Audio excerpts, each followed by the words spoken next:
Substack writers made 450 million collectively on Substack last year. And for weeks, I have been asking myself, should I be joining Substack too? Am I missing out on some revenue? And in this video, I will share everything that I have been considering, the statistics, my gut feeling, everything. So even if you land in a different decision, I want you to have all the basics that I have already. I will give you all the details. So let's start with why Substack is even on the table. This is not a hype. The numbers are real. I already mentioned the 450 million that Substack writers earned collectively in 2025. That means that close to 100,000 publications now earn money through Substack. And out of those 100,000, close to 50 publications make more than $1 million per year. And Substack's own valuation is currently around $700 to $800 million, and it's still growing. And that's not a platform on life support. That's real money moving through real subscribers. And some of these 100,000 publications are real creators,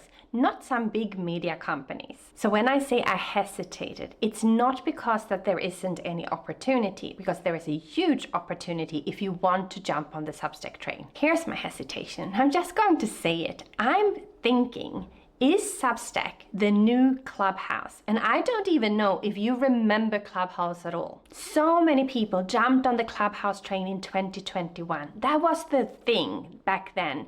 The company itself had $1 billion valuation. And then it was gone. So I asked myself, what actually killed it? And is Substack making exactly the same mistake? But that turns out, no, that's not what's happening at the moment. So Clubhouse was audio only. Nothing existed after the room had actually closed. There weren't any archives, there weren't any membership, there weren't anywhere where you could actually subscribe and then earn money on it either. And it actually got cloned by Twitter, Instagram, even LinkedIn did their own audio type of event. And the retention numbers were brutal. In the beginning, 100%, everyone wanted to be there. But in month 3, the retention of the same people was only around 10 to 20%. So people were curious, but it didn't create a habit. People didn't want to go back to it. And I remember myself that when I listen to an audio, I want to decide when I listen to it. When I go for a walk or when I do something else, maybe cleaning up or something. I didn't want to have to sit there and listen in to an audio that I couldn't really participate in myself either. So Substack is different in a kind. It's actually email based. And every post and every newsletter that you're writing is sitting there as an asset long after you have published it. And here's the real advantage to Substack in comparison to YouTube, LinkedIn, even Instagram. You own the subscribers. You have access to the subscriber list. But I really want to be fair here because there is a kind of a little bit of a red flag, and that is the engagement on Substack's own kind of like feed that they're having. They call it the notes. It seems to be dropping. So in the past year, the numbers have gone down significantly. So average like per note dropped down to 16%, even though the number of users actually grew with 61% last year. And a lot of creator churn is around 50%. And we just assume that it's because it is a lot to handle another platform. So here's how I interpret what I just said. Substack is not the new Clubhouse. It's not dying, but it's getting crowded and people are burning out from it. So it's actually a workload problem, not a platform problem, which leads me to my next point. It's not that Substack couldn't be an opportunity for you or isn't good. But in my case, I was thinking, what is it that Substack can give me that I don't have already? I'm already on YouTube. I'm growing my LinkedIn and my Instagram too. I already have a subscriber newsletter list that lives off any social media platform. So the real advantage of Substack to own your email list outside of any algorithm changes, I already have that as part of my newsletter list. So adding Substack on top of all of this wouldn't actually give me anything new. It would increase my workload and I would have to manage 2 different newsletter lists, and my subscribers would then also have to decide which newsletter do I actually subscribe to. And for someone who's doing this without a big team, it's not really sustainable. It's just adding more noise. It's adding more things to do without any real instant benefit from it. But the thing that Substack has that my own newsletter doesn't have is that you could collab with others, you could be discovered on the platform. That's not part of my current newsletter. But I use YouTube for that. I use my Instagram for that. I use my LinkedIn for that, to invite people to join my newsletter list too.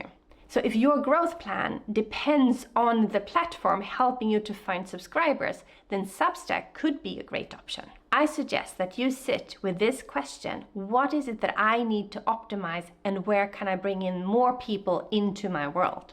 Independently, if you decide to build on Substack or not build on Substack, I really want you to consider implementing your own newsletter list, because all the other platforms, Instagram, YouTube, LinkedIn, is all borrowed land. If they change the algorithm one day, or if they decide to block our accounts, and I see that happening every single day on Instagram, on LinkedIn, people who are losing their accounts for whatever reason. Most of them say they haven't done anything wrong. We don't know that, obviously, but that's the information that we get to see from the outside. So if you're only on social media platforms, if you don't have a newsletter list yet outside of these platforms, that is what I suggest that you implement today. I use a tool called Kit, but there are many other tools out there. I also think that if you think in terms of having a funnel, people that you have on social media, they only see a fraction of what it is that you're doing on social media. But when you have an email list, people have actually raised their hand once and said, yes, I want to learn more from you. So when you have your email list, you can communicate much straighter, much directer to them, and they get to hear your real voice at least once per week. So the question here isn't really Substack, yes or no. The question here is, do you already have an asset where you own the asset, you own the subscribers? You don't own the people on LinkedIn, you don't own the people on Instagram or YouTube. They can be taken away from you in an instant. But Substack or your own email list, those people, there you can directly communicate with them. The actual platform as such, Substack or your own email list, is actually just a detail. The habit of actually emailing those people regularly, that is what counts. I have decided for now that I'm not going to join Substack as a creator. I have secured my account, Josefine Wanner, so if you would search for Josefine Wanner on Substack, you would find me there. But I'm not going to start creating content on Substack. I would advise you to actually secure your own name on Substack too, to make sure that no one else can take it from you. It's a little bit like securing domain names, isn't it? But to sum this up, the question about should you join Substack or shouldn't you join Substack, only you can respond to that. If you already have a newsletter list, focus on building that one first, and then you can always build Substack afterwards if you want to. If you don't have a newsletter list already, then yes, Substack could be a great resource for you too. I would love for you to add in the comments below what you landed on. Are you team Substack or are you team different newsletter lists? Or what are your thoughts really? I would love to hear from you. And if you want to check out the applications that I use in my business today, I have added the links underneath this video so that you can grab them easily. Looking forward to seeing you in the next video.